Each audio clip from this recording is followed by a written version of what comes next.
So instead of charging 20%, we charge 10% overall. And the creators don't need to manage anything. They did 2 clicks, they uploaded their content, and they're making extra revenue from a platform that only takes 10%. We saw no-name AI creators in their first month make 5, 8, 9, 10 grand right away. One of them is Sister Rosette. She's a nun, and she does the most insane stuff, and people love it. And now I kind of get it. So let's say a fan asks for a certain video of that nun doing something crazy. Well, person managing this account, you can generate this. You support in-platform video gen? Exactly.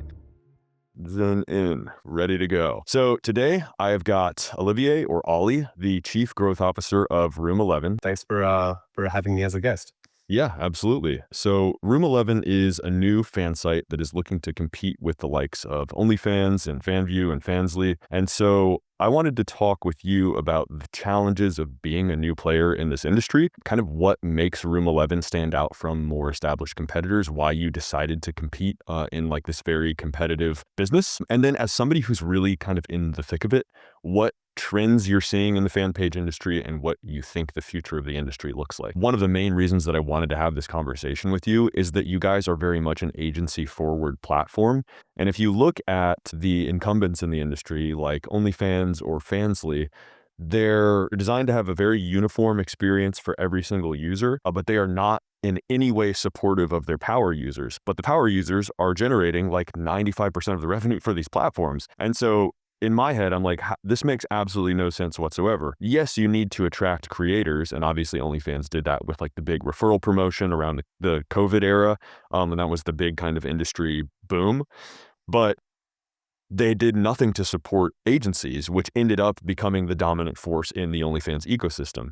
So let's talk about that now.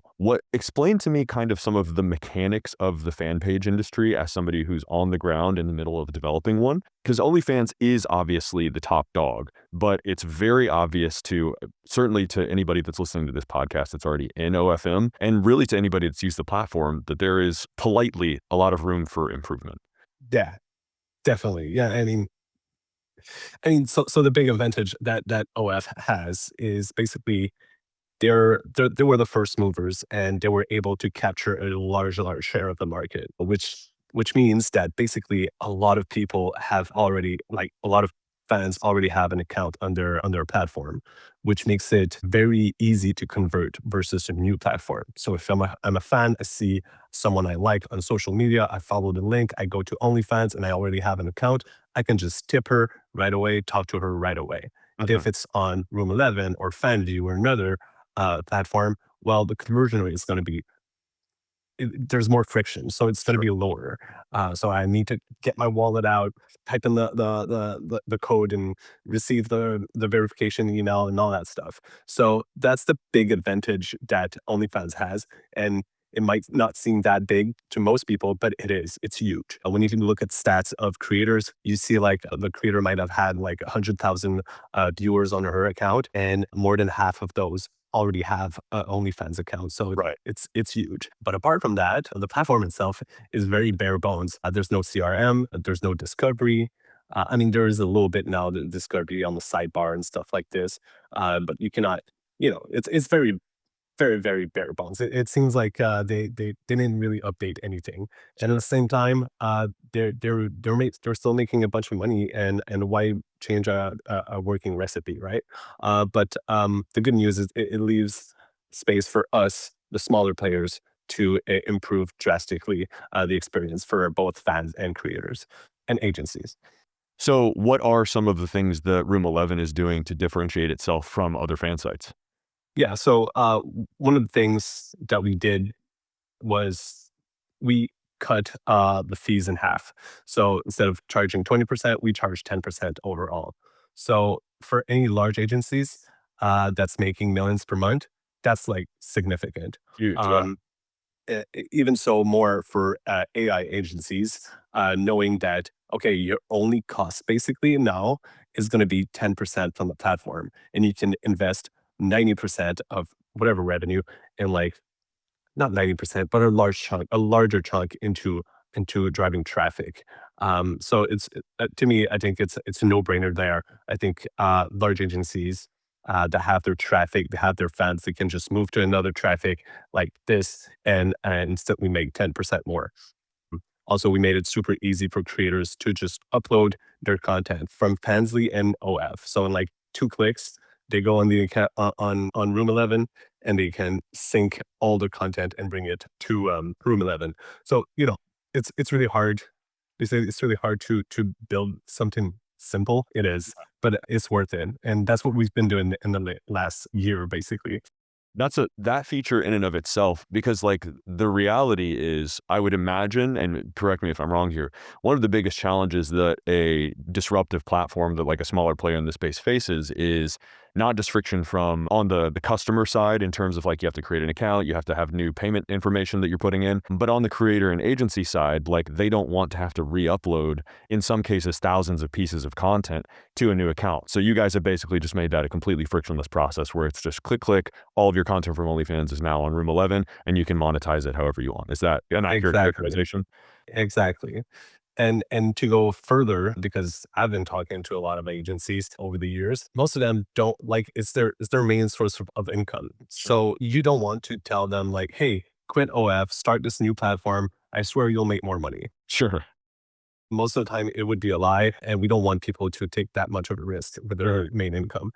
What we tell them is, okay, listen, create your Room 11 room, upload all your content, and you don't even need to manage it. So this is what we've been working really hard on is we have a concierge service. We call it concierge service. And basically we have human assistants that will manage your account. So when you're not there, they can entertain your fans. They can book calls. So it's like, this is one feature that our creators love is your assistant goes and talk to your fans. So you can tell them to be like, hey, Sophie is not here right now, but if you want, you can book a call with her tomorrow.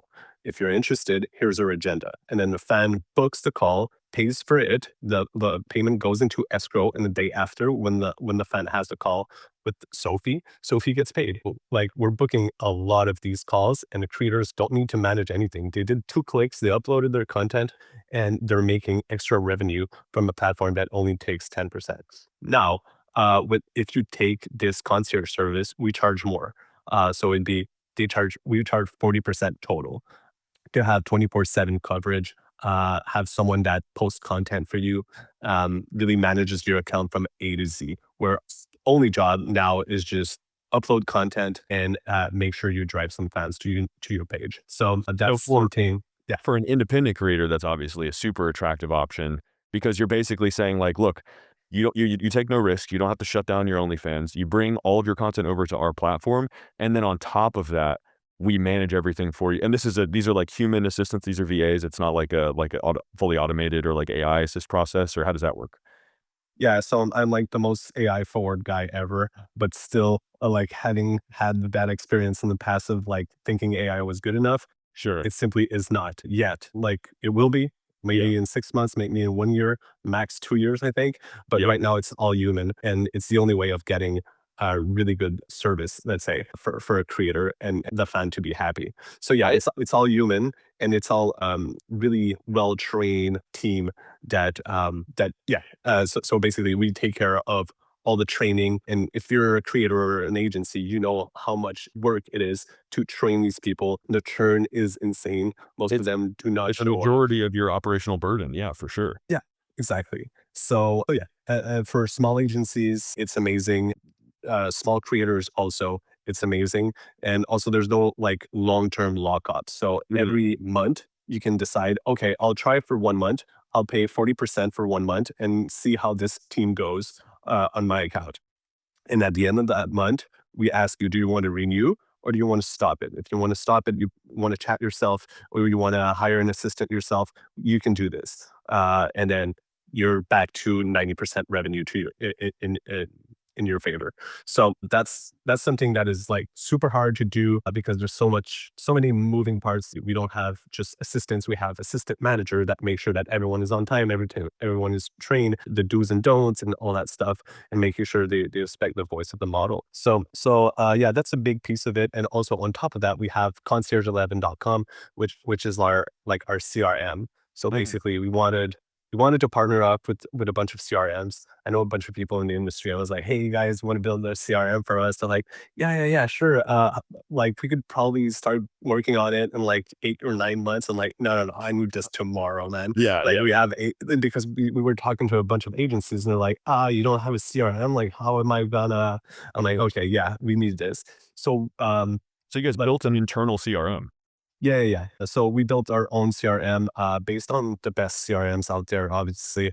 Um, and yeah, so if you're an agency, you can manage all your creators in there. You can put your own sales team or use our own sales team. You have a nice dashboard and everything, and it's fully free, zero cost. And like people probably knew of this. Like CRMs, it's a cost. It's a real cost. Like some of them per creator is going to be like 4, 5, 600 bucks per month. Easily. Yeah. I mean, I know agencies that are spending, yeah, tens of thousands of dollars a month just on CRM subscriptions. And a lot of agencies also, like for OnlyFans, are using multiple CRMs concurrently for all of their creators, which is insane.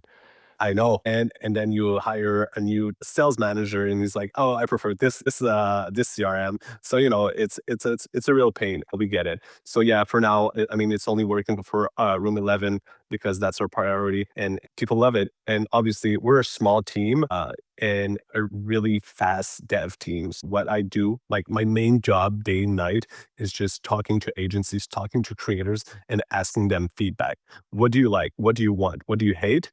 And me and Natasha are just making sure that we fix everything and we Yeah. make everything better. And even things they don't ask for, we give it to them. We want to make the platform where it's like a no brainer. Like, why are you not on Room 11? That's the product. I'm a sales guy, so I want to be able to sell the the the best product. It makes my job that much easier if For the sure. Yeah. product sells itself. Yeah, I mean, I think from a customer experience perspective, all of this sounds insane, both for insane in the best way possible for creators and for agencies. Like the integrated CRM thing at no additional cost is kind of a crazy add-on. To the best of my knowledge, I don't think there's a single other platform that's even like working on something like that. And then obviously like lower take rate is great. You mentioned the concierge service I want to kind of double click on because this is something that I talk about like constantly with both on my YouTube channel and just like with my consulting clients in terms of the future of the industry. You obviously have, I think that there's going to be like a huge fork in the road for adult and for fan page-esque services moving forward because you have these AI companion sites that are popping up, right? Where it's like this is fully automated and you have access to like this AI harem where you have thousands of both user generated and platform generated creators, quote unquote creators that are all just like individual AI personalities. You can chat with them. They have on-demand image gen. And my thesis is basically that that's going to kind of eat up the more transactional spenders in the market. But I also think that there is always going to be a market for humans just have this like innate obsession with celebrity and with fame and with access to people who have those things. It's a very unique kind of power. And social media is obviously like the highest leverage tool for creating that kind of micro celebrity status. And we see that with the biggest creators in OnlyFans. And there's a direct correlation between celebrity status and income. But I don't think until we started talking about Room 11, I don't think that there's a platform that's really like that understands that conceptually because the concierge service, like what I think the future of the fan page industry is going to be for that like upper echelon of creators is you want a really bespoke service. You don't want to feel like you're talking to chatters, which is obviously like that is the OnlyFans business. And so what you guys have done is you've elevated not only the creator and agency experience, but the customer experience. So having a concierge that says like, hey, rather than saying like, hey, I'm the creator, let's talk right now, and having that as a 24/7 service, there's obviously value in that. But I think in terms of like customer experience and generating a feeling of authenticity and scarcity of the creator's time, first of all, it's a more honest experience, right? Like from a, I guess, an ethical perspective or from like a customer experience perspective, I would much rather, in theory, like if I were a user of these platforms, I would much rather have somebody say, hey, creator's not available right now, but I can book time for you. Just reserve this time in advance and it costs X amount of dollars. And this is time that's devoted only to you. I think that there is absolutely going to be a huge market for the premium like whale spenders, and that seems to me like the best instantiation of that product possible. So how did you guys kind of arrive at the concierge thing? Like whose idea was that, and like how did that end up coming to fruition? I guarantee your agency has at least one model with superstar potential. She's got the looks, the attitude, the talent, and you know that with the right strategy, she could earn 6 or even 7 figures a month. But content that used to go viral isn't getting views anymore.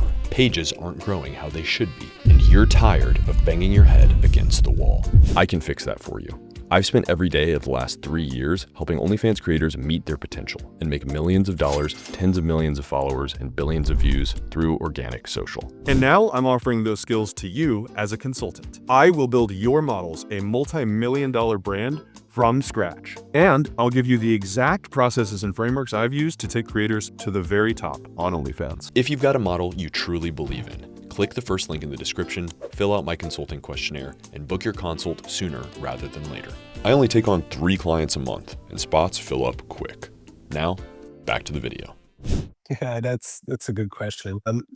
Well, first of all, I'm just gonna say people love it. Our creators right now, like I said, like you can lock in for 1 month at a time, and we have over 90% of people that renew each month. So the product is good. And also another thing is the concierge can role play if they want. So if the guy is going to be like, hey, okay, imagine you're her. Well, Sure. then they can do whatever, right? Yeah. It's a world we're selling a fantasy. Doesn't matter if you're talking to an AI creator or a celebrity, you're selling a fantasy. Of course. The reason why we got into this is basically we talked to our legal team, and our legal team was like, there's a lot of people getting sued in the industry. You've probably heard about it, and we want to be on the safe side of things. Yeah, And I'm actually covering, I have a couple of videos. One is going to be released next week covering like the update to the RICO case. exactly. So yeah. So we want to be on the safe side of things. And I think this is the best way of doing it. It's not the easiest way of doing it, Sure. but it is the best thing for both the fan and the creators and the agencies. Complete transparency as a policy. Exactly. Got it. Exactly. So, okay, now I want to talk about AI creators, because this is a feature that is like, I think AI is obviously like it's generating a ridiculous amount of buzz in the industry. There are already people that are crushing on OnlyFans with AI creators, but the problem is OnlyFans doesn't natively support AI creators because you still have to have IDV. So my understanding, based on the agencies that I speak with, what they're doing is they sign a human model, and they're usually paying that model a salary or some like minor marginal percentage of rev share, basically to use that model's like ID to create the account. And then all of the traffic and all of the content is AI generated. But they're still like, it's suboptimal in terms of you're still giving OnlyFans their 20%, you're still taking a 20% haircut from OnlyFans. Plus you have to source the model, and then the AI images have to be based on the model's appearance. You guys support full AI, correct?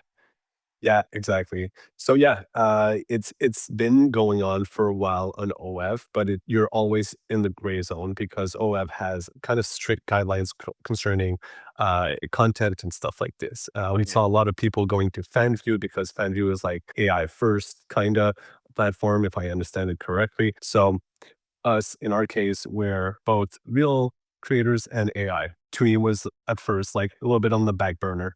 I was like, okay, I think it could be it could be like a niche product for some people, but then we saw revenue explode with our AI creators, Yeah. and it was fascinating. And the ones that make the most are the ones that it's obvious that they're AI, Like which the is the least fantasy. real. Yeah, yeah. I mean, like Yeah. one of them is I don't remember the name. I think it's Sister Rosette or something like that. And she's a nun, and she does the most insane stuff, and people love it. And I now I kind of get it. So like it's I guess it's very entertaining in all sorts of ways. So so yeah, why not? This is why we're building around AI more and more. So one tool we're building right now, it's like in very early stage, but we want people to be able to generate content directly on the platform. So let's say a fan asks for a certain video of that nun doing something crazy. Well, you as the person managing this account, you can generate this video directly, and Oh, we wow. want Okay.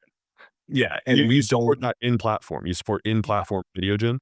exactly Incredible. exactly. Very cool.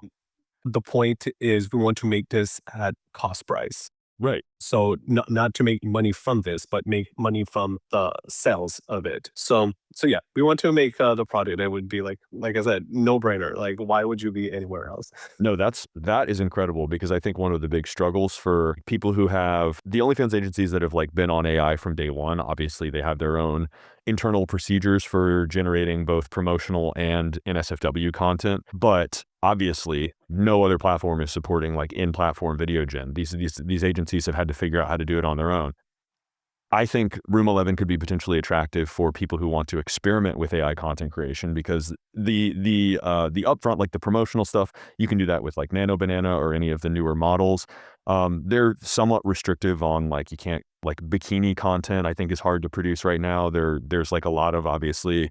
There's the issue going on with Grok where you just have, hey Grok, put this, some like conservative influencer in a burqa or whatever, and it's like, hey Grok, put her in a bikini. Yes. Yeah. So I think that they're going to be a lot more restrictive. So having something that's native in platform is a huge value add. That's another, again, you guys just focus on the customer experience and like eliminating friction. This is really, really cool cutting edge stuff. Yeah, definitely. And I think something else that I want to kind of double click on is a lot of people in the fan page business, I think have really been caught off guard, similar to what you said, by the popularity of AI companions and AI models.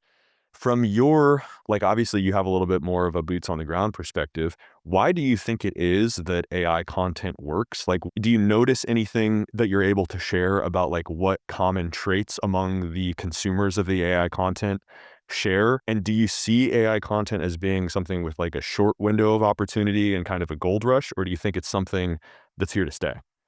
Yeah, good question. So first of all, I think it's we're still in the early stage, and to me, I think now it's clear that it's here to stay.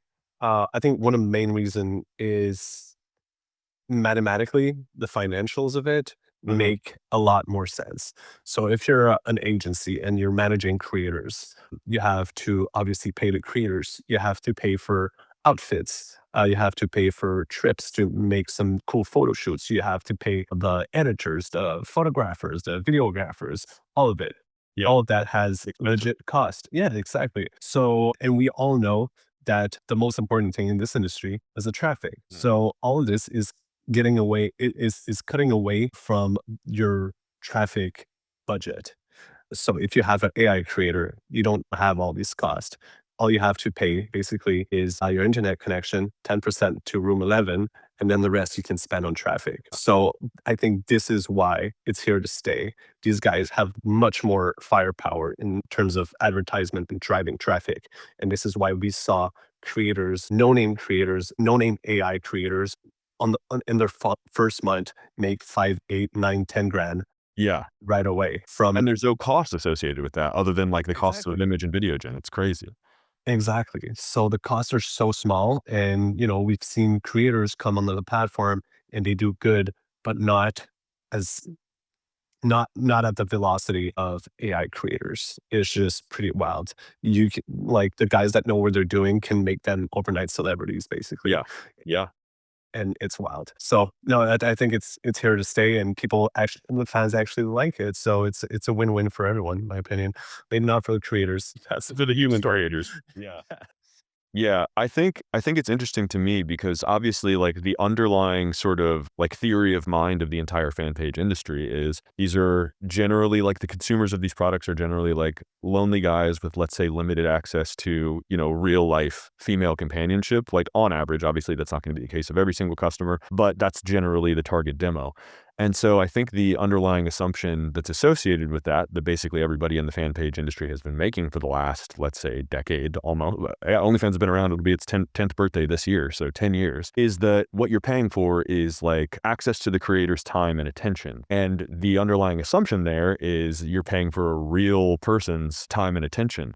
But I think what we're finding out here is that like the fact that whether it's real or not doesn't actually matter. And I don't really think that that's something that anybody would have assumed was the case even a year ago or 2 years ago. So it's a pretty big pivot. And I think that you got like all the fan pages and like the players in the industry, that the sooner you pick up on the fact that like the real girl part of the experience actually doesn't matter as much as you think it does, I think that there's going to be a lot of money to be made within the next 12 to 24 months and hopefully beyond. Yeah, definitely. So on a tactical level, what are the most successful creators on your platform doing? Is there something like different or unexpected, or does the like, the OnlyFans Fansly playbook also work on Room 11? It's the same playbook. To be honest, it's the same playbook, but the playbook did change, I think, in the last, I want to say 2 years. 2 years ago, I think it was much easier. Not much easier, but just it was easier. So for a creator, like you took a creator and you just asked the creator to follow what trend was going on Yes. TikTok and on Instagram and do the reels, and this would usually work. Now I feel like everyone has caught up to this, and the ones that are wildly successful are the ones making the trends, the ones that have a personal branding, the one that are themselves that people can really connect to. They're not just doing a little cute dance on TikTok. They're talking about their day, and that people, yeah, it's more personal branding that matters more than just following a TikTok trend. If you see, like, I think is Sophie Ray made something like 70 million last year. 95 lifetime. Yeah, it's absurd. Yeah, so she's the perfect example of that. People that follow her, they they love her not because she's just pretty. They follow her all of her life. Like she vlogs, she goes live, she does everything. That people connect with her on a more personal level. Mhm. Same thing for Amarant and a bunch of these other large creators. They have their own personal brand. So I think, yeah, it's a bit more tricky. You have to put yourself a bit more out there. You can't just be pretty and dense. You have Yeah. to connect with your audience. That's really it. Hopefully, Room 11 helps with that. We have video calls. You can also go live with your fans, stuff like this. So we try to make everything um, as simple as possible for their creators to connect with their audience. And if you could like laser target, first of all, I think that everything you're saying is correct. That's obviously like to anybody that's listening, like who's been following my channel for a while, you've basically just echoed everything that I've been trying to explain for the last like 8 months of creating content and 3 years in the industry of trying to like bang on the wall and tell people like you can't just TikTok dance your way to 1 million followers anymore. You can't TikTok dance your way to $100,000 a month creators. Like it just does not work anymore. So I appreciate you echoing me. And putting it in a very succinct way, not a 30-minute video. But if you could target like one, maybe two specific audiences, like who are the people, the types of users that you really want to try out Room 11 that you feel would be like, these are the people that are going to have the most success right away? One group for sure, like we are working with AI agencies, but I'd like to work with like the big AI agencies, not just for me, myself, and the company, but I think for them also. I think they would love to be a big player in a smallish company, Yes. to have a word with the CEO and the founders and be like, hey, I want this feature. Well, cool. Let me put that in. It's going to be done next week. What also, one thing I forgot to mention is, so we all know like traffic, we spoke about it. Traffic is everything. And our way of doing it is we're rolling out right now. Bad news. We don't have any discovery page. So we're not bringing zero traffic to anyone, but we are building a discovery page and we're trying to make it a bit different in the sense that we still want to respect the large agencies, people that have a lot of traffic. So we're doing a discovery page that only new type in traffic will see. So someone that Googles Room 11 will see a discovery page. And on that page, we're going to put only the people that have made the most sales in the last 24 hours, and also the people that are currently live with their audience. So it's going to be a restricted discovery page. You cannot really search through it. What's your type, whatever. No, like this is what you get. And it's like a performance-based discovery page, basically. Exactly. So we want to reward creators that are using the platform. Either they're live right now or they're making a lot of sales in the last 24 hours. So we're giving you a boost. So that's our way of rewarding you. And also, like, the way we worked it is the new user, the new fan will only see this page once in their life. Mhm. So they sign up, and a little bit like on Instagram, when you open a new Instagram account. If you've done affiliate marketing or OF, you've opened a bunch of new Instagram accounts. And it's like, hey, follow Kim Kardashian, follow this person. Yeah. This is exactly what we're doing. So you only see it once. Once you've created your account, then this is the people you follow, and you will never ever see other creators again that are suggested to you. And the other way around is, let's say a creator has a fan that comes in through her link on Instagram, her link tree, clicks the Room 11 link, they will go directly to the room and we'll never see the discovery page and we'll never see other creators. This way you keep 100% of all your traffic. So I think this is super important for large agencies that have a large traffic. You don't get your traffic, quote unquote, stolen to go to other creators. You keep 100% of it. And on top of it, we bring you some new fans.